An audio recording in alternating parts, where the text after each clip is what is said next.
बताइए Pranav, Henry Fayol की theory का नाम क्या है?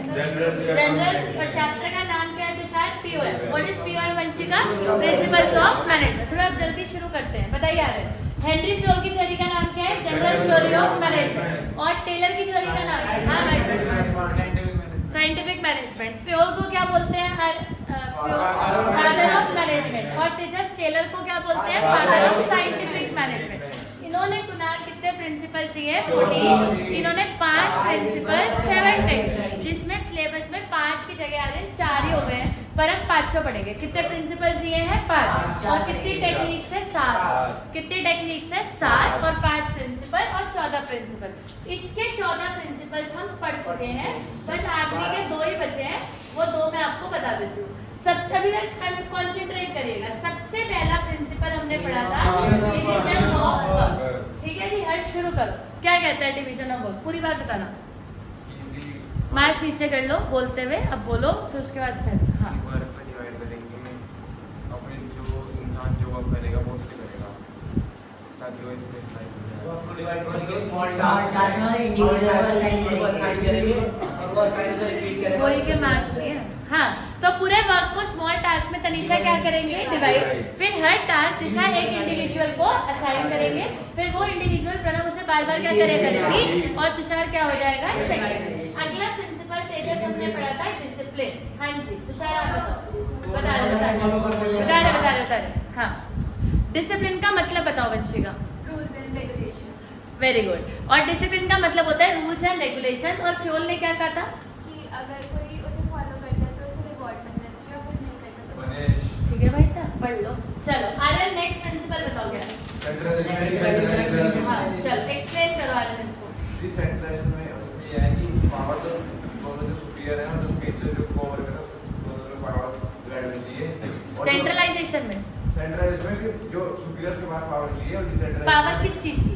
डिसीजन हाँ, अब प्रॉब्लम ना क्रूशियल डिसीजंस। ठीक है। और डिसेंट्रलाइजेशन में वर्कर्स के पास भी होती है। वर्कर्स नहीं बोलते, सुपीरियर एंड सबऑर्डिनेट्स। क्या बोलते हैं? Superior and subordinate. तो फ्योल ने क्या कहा है प्रिंसिपल में? तो उन्होंने कहा कि पावर के पास होनी चाहिए, लेकिन जो क्रूशियल डिसीजन है वो सेंट्रलाइजेशन सेंट्रलाइज होने चाहिए, और जो रूटीन डिसीजन है वो डिसेंट्रलाइज। चलो शाबाश। हाँ जी, अमन नेक्स्ट प्रिंसिपल। दीदी अथॉरिटी एंड हाँ, एक्सप्लेन करो। अब एक एक करके कर रहे हैं, ध्यान से सब लोग सुन लो। हाँ जी, बोलिए अमन। दीदी अगर अथॉरिटी अथॉरिटी का मतलब, रिस्पॉन्सिबिलिटी का मतलब, फिर आएंगे अगर पे। हाँ दीदी अथॉरिटी का मतलब होता है power taking decision making power, decision making अगर अथॉरिटी रिस्पांसिबिलिटी से ज्यादा आएगी तो रिस्पॉन्सिबिलिटी होती क्या है? अथॉरिटी हो गई power of taking decision. Responsibility क्या होती है? Obligation of completing a task. अब बोलो। अगर अथॉरिटी रिस्पांसिबिलिटी से ज्यादा आएगी तो मिसयूज होगा किसका? अथॉरिटी का। और क्या कहते हैं, अगर अथॉरिटी रिस्पांसिबिलिटी से ग्रेटर होगी तो टास्क इनएफिशिएंट होगा। अगर लेस होगी तो इनएफिशिएंट होगा, और अगर दोनों इक्वल होंगे तो टास्क एफिशिएंट होगा। दीक्षा नेक्स्ट प्रिंसिपल बोलिए। Remuneration of personal. इसमें पर्सनल का मतलब क्या होता है? एम्प्लॉय। और रेम्यूनरेशन का मतलब प्रिंसिपल बताइए दीक्षा। सुन लेना ध्यान से। According to qualification and experience और नो डिस्क्रिमिनेशन। शाबाश। नो डिस्क्रिमिनेशन, कोई भी भेदभाव इसमें नहीं होना चाहिए। बाकी अपनी और भी बातें आप बता सकते हो, उससे कोई फर्क नहीं पड़ता। हाँ जी, कुणाल नेक्स्ट प्रिंसिपल। इक्विटी। बताइए कुणाल, इक्विटी के बारे में। No discrimination on the basis of color, caste, creed, religion, gender. Pranav next principle. Stability of person. Stability of person. क्या कह रहे हो? ठीक है, बताइए Pranav, stability of person. No making. हाँ, पूरा एक्सप्लेन करो, क्या कहता है ये principle? Stability of personal. Tejas क्या कहता है? अगर एम्प्लॉय जो है पोस्ट पेमेंट रहेगी तो लेबर का नॉमिनेशन लगा हो जाएगा और स्टेबिलिटी भी रहेगी और कॉस्ट ऑफ हायरिंग और ट्रेनिंग का। तो कंपनी को बार बार वेकेंट पोस्ट नहीं करनी चाहिए, उल्टा वर्कर्स को हाँ टिकने का समय देना चाहिए। हाँ, इससे आपकी गुडविल भी खराब होती है, लेकिन स्टेबिलिटी ये कहता है कि वर्कर को टिकने का टाइम दो, अदरवाइज आपकी ही कॉस्ट ऑफ हायरिंग और तुषार कॉस्ट ऑफ ट्रेनिंग बढ़ जाएगी, तो नुकसान आपका है, वर्कर का कोई भी नुकसान नहीं। समझ आ रही है ना चीजें? चलो हर्ष 8 बताइए, जल्दी बताओ, तुम कहाँ हो यहाँ? तबीयत सही है? हाँ तो बताओ फिर क्या हो गया, तेज बोलो। ऑर्डर हाँ तो बताओ क्या है ऑर्डर। इसमें ये डिवीजन में ये तुम पढ़ रहे हो या घर फोन करके पढ़वाना पड़ेगा, मतलब क्या प्रॉब्लम क्या है अभी, बोलिए तनीषा। गलत है ना बेटा ये चीज, जब सब आंसर दे रहे हो वैसे बैठे हो, खुद ही देखो। बोर्ड की तैयारी कर रहे हो नर्सरी की तैयारी कर रहे हो? हाँ जी। हर एक चीज और हर एक इंसान उस टाइम पे होना चाहिए। अब आपके अलावा कोई ऐसा है जिसने आंसर ना दिया हो? आंसर ही नहीं है, बैठे बस एवरीथिंग कॉपी खोल कर सब पढ़ रहे हैं, है कि नहीं है इसमें? तो पढ़ो, मुझे देख के क्या होगा। Everything and every person should be available at right time at right place. थोड़ा सा लेना पड़ेगा बाबू, आगे आगे थोड़ा मेहनत करनी है अभी। हाँ, what is order? Everything and every person should be available at right time right place, जिससे कि डिसीजन मेकिंग में बिल्कुल भी डिले ना हो और डिसीजन प्रणव कैसे लिए जाए इफेक्टिवली। हाँ जी वंशिका, नेक्स्ट प्रिंसिपल इनिशिएटिव बताएंगे। वंशिका क्या कहता है इनिशिएटिव?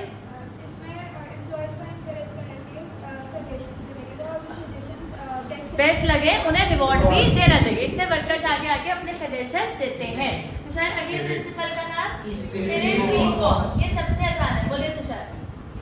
ई स्पिरिट क्या कहता है? Team spirit. टी मतलब नो, कॉक्स मतलब कॉन्फ्लिक्ट। मैनेजर को टीम स्पिरिट बनवाना चाहिए, लड़ाई झगड़ा नहीं करना चाहिए। इसके लिए मैनेजर को दिशा कौन से वर्ड को किस वर्ड से सब्स्टिट्यूट, आई को वी से सब्स्टिट्यूट करना चाहिए। वी से क्या आती है हर्ष? तुमने लिखा है कॉपी में तो देख के पढ़ो। आई को किससे सब्स्टिट्यूट करना चाहिए? वी से। ये मत सोचो आज नहीं पढ़ूंगा तो क्या हो जाएगा। कुणाल नेक्स्ट प्रिंसिपल क्या है? Unity of command. हाँ सबसे मेन दोनों आ गए, यूनिटी ऑफ कमांड एक होगा unity of command unity of direction. और एक हो गया यूनिटी ऑफ डायरेक्शन। अब इसके लिए थोड़ा तसल्ली से एक रिकैप अपनी कॉपी से ले लो, फिर मैं आपसे पूछती हूँ।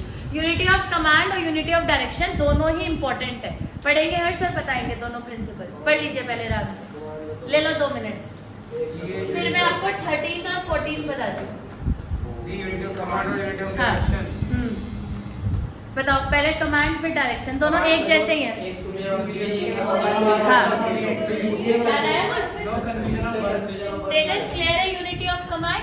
क्या कहता है unity of command? There should be one superior one subordinate. इससे सबऑर्डिनेट क्या नहीं होगा, कंफ्यूज होगा कि उसे तुषार कौन से सुपीरियर की बात सुननी है। अगर आपको 2-4 सुपीरियर हमें इंस्ट्रक्शंस देंगे तो एक टाइम पे जाके दिशा आप क्या हो जाओगे, कंफ्यूज कि मैं किसकी सुनूं। अब वो कहेगा जी मेरी नहीं सुन रहा, वो कहेगा मेरी नहीं सुन रहा।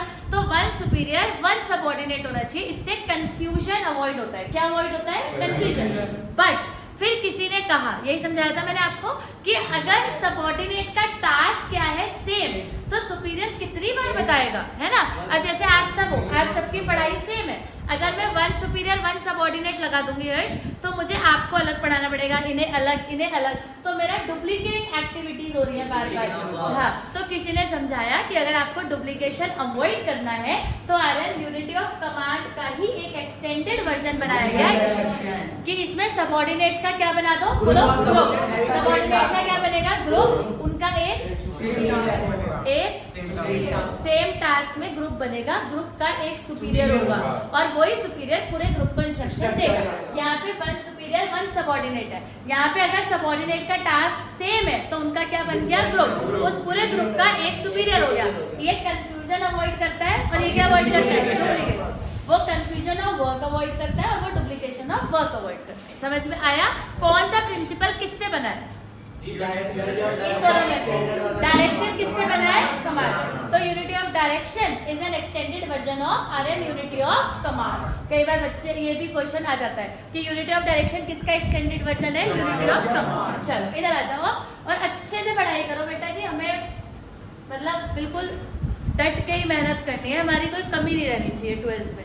और अब तो आपके पास सारे नोट वो भी आ चुके हैं, करिकुलम्स की भाई सब पहले जैसा है, बोर्ड होगा, तो बिल्कुल रेडी हो जाओ। मतलब इसमें कोई आलस वालस वाली कोई बात नहीं है। और बहुत मजे हो गए 2 साल, अब मुझे नहीं लगता कि आपको ब्रेक की जरूरत है। सबऑर्डिनेशन ऑफ, ठीक है हर्ष, हमने पूरी 11th मस्ती में ही निकाली है। इवन बच्चे 11th में पागल हो जाते हैं, इतनी पढ़ाई होती है। तो वो हो गया, अब अच्छे से पढ़ो, अब तो समय आया है 2 साल बाद पढ़ने का। Aryan subordination of individual interest into general interest. Principle का नाम थोड़ा सा बड़ा है, अब जरा आप पेन में नीचे रखकर मेरी बात को सुनना, ठीक है आर्यन? अभी 2 मिनट सुनिए फिर आप नोट करिएगा। प्रिंसिपल का नाम कुणाल थोड़ा सा बड़ा है बट प्रिंसिपल काफी इजी है। अगर आप नाम भी पढ़ोगे तुषार तो नाम से भी समझ आ जाएगा। ये देखो, सबऑर्डिनेशन ऑफ कौन से वाला interest, individual interest into general interest. तो एक इंटरेस्ट कौन सा होता है, इंडिविजुअल इंटरेस्ट। हर्ष ये इंडिविजुअल इंटरेस्ट क्या होता है, जो मेरा अपना इंटरेस्ट है, जैसे जो मेरा अपना इंटरेस्ट है that is called as individual interest. अगर मैं कहीं पे काम कर रही हूँ तो मेरा इंडिविजुअल इंटरेस्ट क्या है कि मुझे अच्छी सैलरी चाहिए, अच्छे पर्क्स चाहिए, अच्छा बोनस चाहिए, अच्छा घर, अच्छी गाड़ी, सब भाई वो मेरे अपने इंडिविजुअल इंटरेस्ट है। और दूसरे गोल्स कौन से आते हैं, जनरल इंटरेस्ट। अब फ्योल ये कहता है, बहुत अच्छी बात है, बहुत ध्यान से सुनिएगा। फ्योल तेजस ये कहता है कि आपके जो इंडिविजुअल इंटरेस्ट है, आप खूब सारी सैलरी चाहते हो, अच्छा घर चाहते हो, अच्छी गाड़ी चाहते हो, आप चाहते हो कि भाई हमारे बच्चे अच्छे स्कूल में पढ़े, आप ये सब चाहते हो। तो अगर आप ये सब चाहते हो तो इन पे फोकस करके ये सब नहीं मिलेगा आपको। ये सब कब मिलेगा प्रणव, जब आप कौन से इंटरेस्ट के बारे में सोचोगे, जनरल। ये आर्यन आपके पर्सनल गोल्स हैं और वो किसके गोल्स हैं, ऑर्गेनाइजेशन के। अब अगर आप दिन रात बैठ के अपने पर्सनल गोल्स के बारे में सोचते रहोगे तो सैलरी बढ़ थोड़ी जाएगी। सैलरी कब बढ़ेगी, जब ऑर्गेनाइजेशनल गोल्स पूरे होंगे। आप मेहनत करो कि ऑर्गेनाइजेशन को प्रॉफिट हो। अगर प्रणव आपकी वजह से ऑर्गेनाइजेशन को प्रॉफिट होगा तो ऑर्गेनाइजेशन सोचेगी कि यार हमें तो प्रणव की वजह से प्रॉफिट हुआ तो हम प्रणव की सैलरी को बढ़ा देते हैं, ऐसे ही तो होगा ना। लेकिन अगर हम ऐसे काम करेंगे नहीं और सोचते रहेंगे हमारी सैलरी बढ़ जाए, हमें तो बोनस ही नहीं देते, हमारा तो ये है, तो वो सब करके कुछ नहीं होगा। आप अपने पर्सनल गोल्स के बारे में तनिषा जितना भूल जाओगे और जितना कुणाल कौन से गोल्स के बारे में फोकस करोगे और आपके अपने पर्सनल गोल्स अचीव होते चलेंगे। लेकिन आपको सोचना किसके बारे में पड़ेगा, ऑर्गेनाइजेशन। क्योंकि एक छोटी सी बात है, आपका गोल है कि कुणाल आपकी क्या बढ़नी चाहिए, सैलरी। ऑर्गेनाइजेशन सैलरी कब बढ़ाएगी, जब उन्हें प्रॉफिट होगा। प्रॉफिट कब होगा, जब आप अच्छे से काम करोगे। तो आपका ध्यान किस चीज पे होना चाहिए, अच्छे से काम करने में, ना कि सैलरी बढ़वाने पे। अगर आप अच्छे से काम करोगे, ऑर्गेनाइजेशन को आपकी वजह से प्रॉफिट होगा तो ऑर्गेनाइजेशन ऑटोमेटिकली आपकी सैलरी बढ़ा देगी। और मान लो आपने कुछ ऐसा अच्छा कर दिया कि उन्हें करोड़ों का प्रॉफिट हो गया, फिर आपको घर गाड़ी क्या नहीं देगी ऑर्गेनाइजेशन। जब आपकी वजह से मुझे फायदा होगा तो मैं आपको रिटर्न में दूंगी ना। तो अगर आप ये सोचोगे कि आपके गोल्स अचीव हो जाए, मेरे ना हो, तो मेरे नहीं होंगे तो आपके भी नहीं होंगे। तो पहले किसके अचीव होंगे प्रणव, मेरे, मतलब कि ऑर्गेनाइजेशन के। तो you should not focus on your personal goals, you should always focus Harsh. हाँ, कौन से गोल्स पे फोकस करना है, चलो बताओ। ऑर्गेनाइजेशनल गोल्स कितने होते हैं, प्रॉफिट प्रॉफिट प्रॉफिट प्रॉफिट, हाँ ठीक है, प्रॉफिट, ग्रोथ और सर्व। सबसे मेन मोटिव क्या होता है, बोलो तेज बोलो, सबसे मेन मोटिव क्या होता है, प्रॉफिट। तो जितना प्रॉफिट ऑर्गेनाइजेशन को होगा कुणाल, उतना ही फायदा प्रणव किसको होगा, आपको। अगर आप सोचोगे कि मुझे फायदा हो जाए, ऐसे नहीं होगा। आपको फायदा तब होगा जब ऑर्गेनाइजेशन को फायदा होगा। तो you should focus more towards the organisational goals rather than your personal goals. Clear है। चलो एक लास्ट प्रिंसिपल भी ले लेते हैं यहीं पर। मैंने दरवाजा पूरा बंद कर दीजिएगा। स्केलर चेन, चलो ये लास्ट है और इसी के साथ दी एंड हो जाएगा। और ये लास्ट प्रिंसिपल आ रहा है, इसका नाम क्या है, स्केलर चेन। इसके बाद हम एक बहुत इंटरेस्टिंग सी केस स्टडी करेंगे। उस केस स्टडी के अंदर हर्ष इन 14 में से काफी सारे प्रिंसिपल्स भरे होंगे। तो जब आप केस स्टडी को कुणाल पढ़ोगे तो आपको ढूंढ के बताना है कि फ्योल के कौन कौन से प्रिंसिपल इस केस स्टडी में है। क्लियर है आर्यन। अभी हमने टोटल कितने प्रिंसिपल्स पढ़ लिए, 14। एक छोटा सा और है, वो भी पढ़ लो। आखिरी प्रिंसिपल का हमारा नाम क्या है, scalar chain. What is scalar chain? Scalar chain होती है Aryan formal lines of authority. पहले आर्यन इस लाइन को बोलो, क्या होती है स्केलर चेन? इसमें चेन क्या है, चेन ये है तुषार कि जब भी कम्युनिकेशन होगा प्रणव तो दिशा एक चेन में होगा। मतलब जैसे इधर देखो, जैसे ए कहाँ बैठा है, सबसे ऊपर, ठीक है, हाँ ऐसे एग्जैक्टली। जैसे मान लीजिए यहाँ पे सी है, यहाँ पे डी है, यहाँ पे बी है और यहाँ पे ई है, ठीक है, एक चेन बन गई। तो अगर सी को बात करनी है तो सी पहले किससे करेगा, बी से, फिर बी किससे करेगा, ए से। एक एग्जाम्पल है। तो अगर डी को बात करनी है तो डी किससे करेगा, ई से, फिर ई किससे करेगा, ए से। ये चेन मैं यहाँ पढ़ा रही हूँ, लेकिन ये आपके स्कूल्स में भी होती है। जैसे आपका स्कूल है तो ऐसे थोड़ी कि आपका आज मन करा रहे प्रिंसिपल सर से मिलके आते हैं, आप सीधा कैबिन के अंदर, ऐसा तो नहीं होता ना।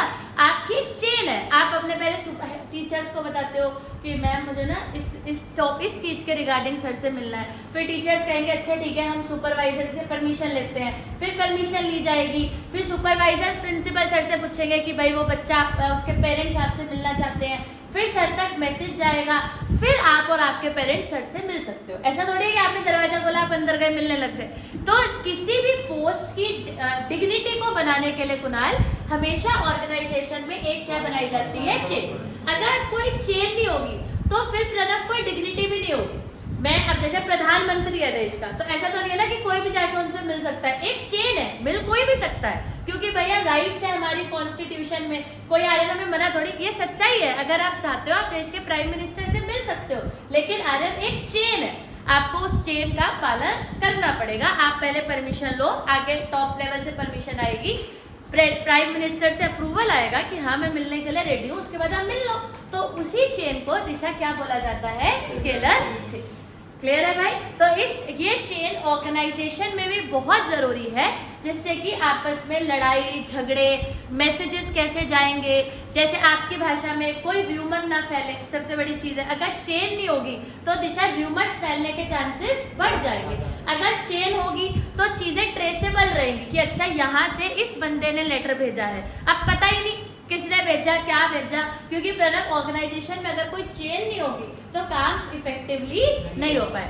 तो चेन को ही क्या बोलते हैं, स्केलर चेन। इसको फॉर्मल लाइंस ऑफ अथॉरिटी क्यों बोलते हैं, क्योंकि इन सब में से सबसे ज्यादा अथॉरिटी आर्यन किसके पास है, एक, फिर किसके पास है कुणाल, बी और ई, और प्रणव फिर किसके पास है, सी। तो ये अथॉरिटी की उससे बना है कि सबसे ऊपर वो होगा जिसके पास सबसे ज्यादा अथॉरिटी होगी, फिर उसके नीचे कौन होगा, मान लिया जिसके पास कम होगी, फिर उसके नीचे जिसके पास बिल्कुल कम होगी। अगर मैं इसके भी नीचे बना दूं दिशा, जैसे मान लो एफ जी, अब बताओ सबसे कम अथॉरिटी किसके पास है, क्लियर? अब इस चेन की एक सबसे खास बात और फ्यूल की आखिरी बात, फ्यूल की आखिरी बात ये है कि ये चेन है और कम्युनिकेशन हमेशा तेजस किस में होता है, चेन में, और इसका नाम क्या है, मानना है स्केलर चेन। क्या ये चेन ब्रेक भी कर सकते हैं? The answer is yes. आप इसे ब्रेक मतलब समझते हो, आप इस चेन को दिशा तोड़ भी सकते हो, बट कुणाल तोड़ने की एक कंडीशन है। अमन हो गया, वो इधर हो गया, और मान्य और उसकी बात थी वो इधर है, वो इधर नहीं। बताओ तो प्रणव स्केलर चेन क्या है कि आप ये चेन आर्यन तोड़ भी सकते हैं, द आंसर इज यस अमन, आप इस चेन को तोड़ सकते हैं, बट एक कंडीशन है तुषार कि ये हमेशा सेम लेवल पर ही टूटेगी। कौन से लेवल पर टूटेगी, सेम। जैसे फॉर एग्जाम्पल सी को अपना मैसेज ए को भेजना है, अब मेरे साथ साथ बोलो, सी को किसे भेजना है, बोलो, हाँ। अब ये बताओ किसके थ्रू जाएगा, बी के। मान लो बी आज छुट्टी हुए तो क्या चेन ब्रेक हो सकती है, हाँ। वो सी किसको बता देगा, डी किसे बताएगा, मैसेज ए तक पहुंच जाएगा। क्लियर? तो चेन जो है वो ब्रेक हो सकती है, बट ब्रेक की एक कंडीशन है, ये चेन ब्रेक हो सकती है, बट ब्रेक कब होगी, सेम लेवल पर। And the most important thing, तभी ब्रेक होगी जब क्या है, इमरजेंसी। अगर कोई इमरजेंसी नहीं है तो फिर ये चेन सेम लेवल पर भी ब्रेक नहीं हो। क्लियर है आर्यन? तो अच्छा, सबसे मेन बात, ब्रेक हो सकती है इमरजेंसी में सेम लेवल पे, और इस कॉन्सेप्ट का एक नाम होता है, जो नाम होता है हर्ष, गैंग प्लान। क्या नाम होता है इस कॉन्सेप्ट का, गैंग। तो अगर टीचर आपसे पूछे कि ये गैंग प्लान क्या होता है, तो गैंग प्लान का मतलब होता है कि scalar chain can be break in emergency at the same level and the concept is called as gang. Clear है दिशा? कोई डाउट यहाँ तक? ये हमारे टोटल कितने प्रिंसिपल्स हो गए, 40। फटाफट से इसे रिवाइज करो, नोट करो, और फ्यूल की थ्योरी खत्म। अरे फ्यूल की थ्योरी का एक बार नाम बता दो, फ्यूल की थ्योरी का नाम याद रखा करो बातों को। फ्यूल की थ्योरी का नाम general theory of math. Theory के अंदर कितने प्रिंसिपल्स है दिशा, 14, और हमारे 14 के 14 कंप्लीट हो चुके हैं। अब आएगी टेलर की थ्योरी, फिर चैप्टर खत्म, और हम 2 के बाद रुक जाएंगे, 1 और 2 को पहले रिवाइज करेंगे, टेस्ट लेंगे आराम से, फिर 3 पर बढ़ेंगे, कोई जल्दबाजी नहीं है। चलो एक बार इसको रीड करो Tushar. Basil limited was engaged in the business of Harsh, in the business of selling, shabash, in the business of Food processing and selling. तेज पढ़ो, its product under a popular brand. Lately the business was expanding due to good quality and reasonable price. क्यों expand हो रहा है RN business? क्योंकि quality क्या है? Good और price क्या है? Reasonable. Also with more people working, the market for processed food was increasing. क्योंकि आजकल ज़्यादातर लोग तो जॉब ही करते हैं, तो इसलिए जो processed food होता है, processed food क्या होता है? बना बनाया जो पैकेट में आता है ना, रेडी टू ईट, लाओ फ्राई करो खा लो, वो जो हाँ फ्रोजन, उसकी जो मार्केट है वो धीरे धीरे क्या हो रही है, दिशा बढ़ रही है. पहले केस स्टडी को समझा करो. New players were also coming to cash in on the new trend. New players का मतलब क्या है कि मार्केट में नए नए बिजनेसेस आ रहे हैं, क्योंकि ये काम आजकल बढ़िया चल रहा है. In order to keep its market share in the short run, the company directed its existing workforce to work over time. क्या करने को बोला कि आप ओवर टाइम काम करिए.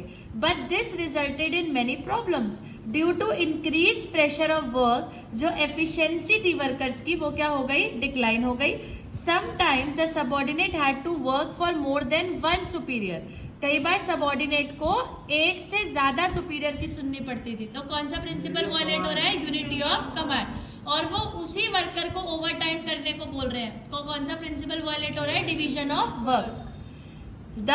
आगे बढ़ लेते हैं फिलहाल इसको. Resulting in declining efficiency, the divisions that were previously working on one product were also made to work on two और मोर प्रोडक्ट्स. अब कौन सा यूनिटी ऑफ दिस कौन सा हुआ, हाँ वो दो तो हो गए ना, डिवीजन ऑफ वर्क और यूनिटी ऑफ कमांड. आगे बढ़िए. This resulted in lot of overlapping and wastage. इसकी वजह से काफी ज्यादा ओवरलैपिंग और वेस्टेज होने लग गई. ओवरलैपिंग का मतलब ऑर्डर नहीं होता, दैट इज डुप्लीकेशन. तो कौन सा प्रिंसिपल, वेस्टेज ऑर्डर से रिलेटेड नहीं है, हाँ, बट उसका उससे ये यूनिटी ऑफ डायरेक्शन है फिलहाल कि ओवरलैपिंग का मतलब होता है डुप्लीकेशन. तो डुप्लीकेशन अभी आपके वाला वर्ड भी क्लियर कर रही हूँ, लेकिन वेस्टेज से पहले दिशा क्या वर्ड है, ओवरलैपिंग. ओवरलैपिंग क्या होता है, डुप्लीकेशन. व्हाट इज ओवरलैपिंग, जब कोई चीज किसी के ऊपर हो जाती है, डबल, तो डबल को क्या बोलते हैं, डुप्लीकेशन. वो कह रहे हैं इस वजह से डुप्लीकेशन होने लगा. तो कौन सा प्रिंसिपल वायलेट हो रहा है, यूनिटी ऑफ डायरेक्शन. ठीक है जी. उसके बाद है the workers were becoming undisciplined. तो कौन सा प्रिंसिपल वायलेट हो रहा है, discipline. The spirit of team work which had characterised the company previously was beginning to wane. वो तो गायब ही हो रही थी. Spirit of team work, spirit de corps, spirit of team work याद आया, spirit de corps. Workers were feeling cheated and initiative was declining. Workers सोच रहे थे कि उनके साथ चीटिंग हो रही है. Remuneration of personnel and initiative was declining. Initiative भी है बट उनके साथ चीटिंग क्या हो रही है कि उन्हें काम क्या करना पड़ रहा है, ज्यादा, और पैसे मिल नहीं रहे. तो रेम्यूनरेशन ऑफ पर्सोनल भी वायलेट हो रहा है. The quality of the product was beginning to decline and the market share was on the verge of decrease. Actually the company had implemented changes without creating the required infrastructure. Company ने इतनी बड़ी बात सोच तो ली but उस हिसाब से infrastructure दिशा तैयार नहीं करा, इसलिए कंपनी खत्म हो गई. डन. तो ऑर्डर कहीं नहीं है बट हाँ, ये अभी इसमें कौन कौन से आ गए. सबसे पहले आया unity of command, unity of direction, division of work, remuneration of personnel, discipline, spirit de cops, initiative. कितने हो गए, 7. टोटल कितने प्रिंसिपल्स वायलेट हो रहे हैं, 7. समझ आया कुछ. चलो एक केस स्टडी और करो. अभी तुम्हें एक या दो ही मिले थे, हाँ ठीक है. Which principle is being overlooked by Mohan a manager in the following cases. He expects his subordinate to adapt to new environment and working condition without getting them. Exactly. Harsh answer दो अगले वाले का, चुप रहने से काम नहीं चलेगा. Without giving them time to settle down. तो कौन सा प्रिंसिपल है, स्टेबिलिटी ऑफ पर्सन. टाइम देना चाहिए अपने वर्कर्स को. He expects his subordinate to work for the happiness and pleasure of being in the organization. Remuneration of, very good. वो कह रहा है कि बस वो इसीलिए काम करते रहे कि वो ऑर्गेनाइजेशन में है, मतलब इसी खुशी में बस काम करते रहो, पैसे वैसे नहीं मिलेंगे। तो remuneration of personnel. He does not distribute the work, division of work. मैंने आगे पढ़ा ही नहीं, सबसे टुच्चा क्वेश्चन जो था ना उसका आंसर दिया तुमने। अब फोर्थ का दो बाबू, तुम्हें से हमें ज़्यादा उम्मीद है, ये तो क्लियर ही था पहली लाइन से। फोर्थ बताओ। He is very careless with his fellow employees and subordinates, he does not give them parameters और rules for reporting to work है ना, डिसिप्लिन। रूल्स की बात हो रही है, ज़्यादा नहीं सोचना, रूल्स की बात हो रही है, रूल्स डिसिप्लिन में ही थे। प्रणव क्लियर? चलो प्रणव नेक्स्ट आंसर आप दो। He often speak to people at all levels passing on instructions regarding his department and also other departments. Scalar chain, वो कह रहे हैं कि वो सबसे बात करता है, अपने डिपार्टमेंट के भी, दूसरे के भी, अलग लेवल के भी, तो वो चेन को फॉलो नहीं कर रहा है। तो कौन सा प्रिंसिपल वायलेट हो रहा है? Scalar chain. Very good.